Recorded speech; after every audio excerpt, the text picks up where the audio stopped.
اس بات کا گلہ نہ کریں کبھی زندگی میں کہ ہمیں اہمیت نہیں دی جاتی، لوگ پوچھتے نہیں ہیں، مشورہ نہیں لیا جاتا، لوگ اہمیت نہیں دیتے، میرے گھر والے مجھے پوچھنے کے لیے تیار نہیں ہیں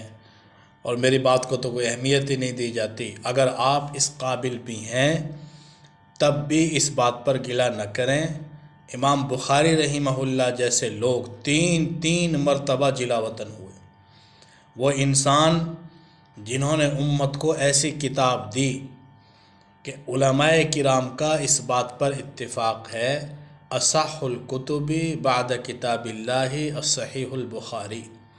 قرآن پاک کے بعد سب سے صحیح ترین کتاب اس کائنات میں بخاری شریف ہے۔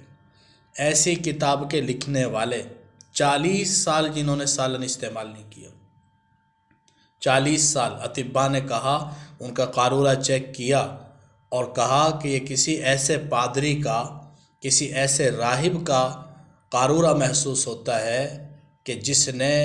سالن استعمال نہیں کیا۔ تو فرمایا کہ 40 سال سے سالن استعمال نہیں کیا کہ جسم کو راحت نہ پہنچاؤں، علم کے راستے میں یہ چیز رکاوٹ نہ بن جائے۔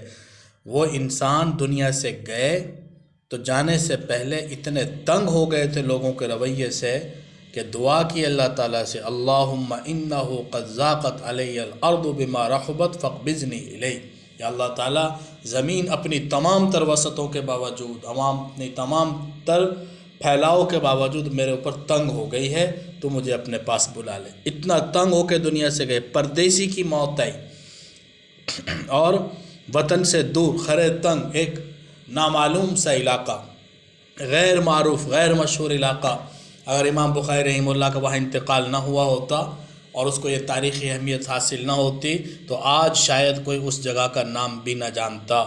تو ایسے انسان کی جب ناقدری ہو سکتی ہو،